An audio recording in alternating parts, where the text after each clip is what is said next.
कमला जी की बहू आरती की शादी को हुए पूरे 6 महीने हो गए थे, लेकिन जब से आरती बहू बनकर कमला जी के घर आई थी, तब से ही कमला जी मन ही मन सोचने लगी थी कि मैंने तो बहुत कर लिए घर के काम, अब बहू की बारी है। अपनी इसी सोच के चलते कमला जी किसी भी काम में अपनी बहू की मदद नहीं करवाती थी। कमला जी अक्सर बातों ही बातों में अपनी बहू आरती को एक बात जरूर कह देती थी कि देख बहू, हमारे पड़ोस में जो एक नई बहू आई है, उसकी शादी को हुए अभी 1 महीना भी नहीं हुआ है और वो बेचारी पूरे दिन घर के काम करती रहती है। उसकी सास कह रही थी कि हमारी बहू तो बहुत स्वादिष्ट खाना बनाती है, एकदम नरम नरम रोटियां बनाती है, लेकिन तेरी बनाई हुई रोटियां तो कच्ची कच्ची सी लगती रहती हैं और खाते ही तुरंत पेट में भी दर्द होने लगता है। कम से कम रोटियां तो ढंग से बनाना सीख ले।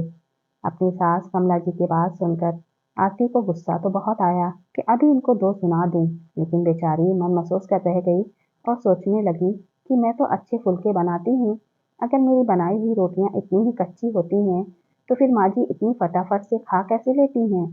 मेरी शादी को हुए पूरे 6 महीने हो गए हैं और माँ जी को अभी ध्यान आया कि मैं कच्ची रोटियां बनाती हूँ। टोका टाकी तो माँ जी हर काम में ही करती रहती हैं, लेकिन एकदम से ये कच्ची रोटी वाली कहानी पता नहीं इनके दिमाग में कहाँ से आ गई। खैर जाने दो क्या करना, लेकिन मौका आएगा जब जरूर बोलूंगी।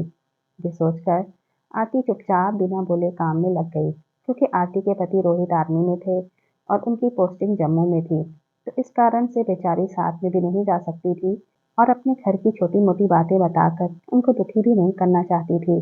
इसीलिए आरती सही समय का इंतजार करने लगी। एक दिन कमला जी अपनी 4-5 सहेलियों के साथ घर के आंगन में बैठकर बतिया रही थी कि हमारी बहू आरती की शादी को पूरे 6 महीने हो गए हैं, लेकिन अभी तक रोटी भी ढंग से नहीं बनानी आती। क्या करें? मैं तो सोचती थी कि बहू के आने के बाद मैं तो आराम से रहूंगी और गर्मा गर्म खाना आराम से बैठकर खाऊंगी, लेकिन मुझे थोड़ी पता था कि ऐसी बहू आएगी जिसे रोटी भी बनाना नहीं आता, बाकी तो बनाएगी क्या। और आजकल के ज़माने की बहुएं तो पता नहीं क्या-क्या बनाती हैं। और हमारे पड़ोस की बहू को देखो, वो तो पूरे घर की जिम्मेदारी अपने सर पर उठाए हुए है, सास-ससुर की सेवा में लगी रहती है और ननद के साथ भी अच्छे से व्यवहार करती है। सुबह से शाम हो जाती है, लेकिन बेचारी को मैंने कभी आज तक आराम करते हुए नहीं देखा।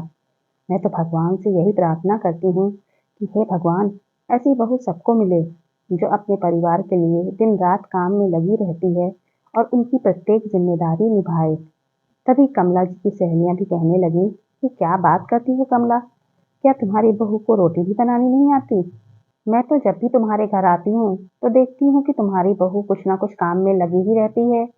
तभी दूसरी सहेली ठहाका मारकर हंसने लगी और कहने लगी कि कमला, अब तो तू खुद ही खाना बनाने की आदत फिर से सीख ले, वरना बहू के भरोसे तो तुझे कच्ची रोटी ही नसीब होंगी। तभी कमला जी बोली, हाँ, तू सही कह रही है बहन। हमारे जमाने और थे जब हम कितना काम किया करती थी, और आजकल की लड़कियों को तो खाना बनाने में भी परेशानी होती है। तभी ऐसे ही कच्चा पक्का उतार देती हैं और अपना पीछा छुड़ा लेती हैं। उनकी सभी बातें आरती ने सुन ली थी। वो तपाक से बाहर आई और सभी को प्रणाम किया और अपनी सासू माँ की सहेलियों से कहने लगी, आंटी जी, अभी कुछ दिन बाद ही मम्मी जी घर में सत्यनारायण की पूजा करवाएंगी, तो इसीलिए मम्मी जी मुझसे कह रही थी कि मैं मेरी सभी सहेलियों को खाने पर बुलाऊंगी और मुझसे पूछ रही थी कि बहू, अगर तुम खाना बना सकती हो तो क्या मैं मेरी सभी सहेलियों को खाने पर बुला लूं?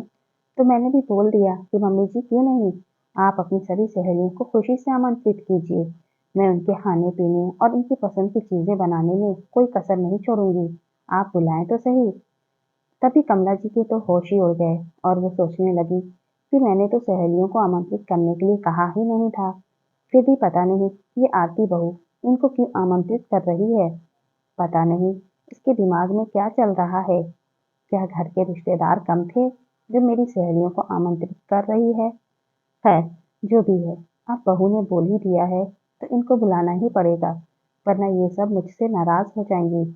तभी सभी सहेलियां ठहाके मारते हुए कहने लगी, तो ठीक है कमला, मिलते हैं सत्यनारायण की पूजा में। और हाँ, हम तो भरपेट खाना खाकर ही जाएंगे, इसीलिए बहू कुछ अच्छा सा स्वादिष्ट बनाना, ठीक है? हम चलते हैं। अब तो तुम्हारी पूजा पर ही मिलेंगे, क्योंकि 4-5 दिन के बाद ही पूर्णिमा आने वाली थी। उनके जाने के बाद कमला जी कहने लगी कि बहू, क्या ज़रूरत थी उनको बुलाने की? घर में पहले से ही इतने मेहमान आएंगे। तभी आरती कहने लगी, मम्मी जी, तो फिर क्या हुआ? आखिर हैं तो ये सब आपकी सहेलियां ही, और घर पर भी आती जाती ही रहती हैं। और वैसे भी खाना तो मुझे ही बनाना है, तो मैं बना लूंगी, मुझे कोई परेशानी नहीं है। आरती मन ही मन सोच रही थी कि आपने जिन सहेलियों के सामने मेरी बुराई की थी ना, उनको भी तो पता चलना चाहिए ना कि कौन सच्चा है और कौन झूठा। पूर्णिमा आई और कमला जी के घर सत्यनारायण की पूजा रखवाई गई। आरती ने भी सच्चे दिल से बहुत अच्छा खाना बनाया और कमला जी की सभी सहेलियों ने भर पेट खाना खाया। खाना खाने के बाद वो तारीफ करती हुई सभी के सामने कहने लगी कि अरे कमला, माफ करना, लेकिन तू तो बोलती थी कि मेरी बहू कच्ची पक्की रोटियां बनाती है, खाना भी अच्छे से नहीं बनाना आता। लेकिन इतने नरम नरम फुलके तो हमने आज तक ही नहीं खाए, और इतनी स्वादिष्ट सब्जी है, और मूंग का हलवा तो क्या कमाल का बनाया है, उसका तो कहना ही क्या है। कमाल कर दिया है आपकी बहू आरती ने तो। कच्ची रोटियां बनाने वाली बहू इतनी जल्दी मास्टर शेफ कैसे बन गई? वो भी 50 लोगों का खाना एक साथ बनाया। फिर भी हर चीज इतनी लाजवाब। आपकी बहू का खाना देखकर हमें तो यही लग रहा है कि तुम झूठ बोल रही थी कमला। इतना सुनते ही आरती बहू उनके पास आकर कहने लगी, माफ करना आंटी जी, मुझे लगता है कि आप सभी को मम्मी जी की झूठी बातों का जवाब मिल गया होगा। और वैसे भी आंटी जी, मैंने उस दिन आप सभी की बातें सुन ली थी। मेरी सासू माँ कह रही थी कि मेरी बहू तो कच्ची पक्की रोटियां सेकती है, और कई बार मुझे अकेले में भी मेरी सासू माँ टोक देती थी।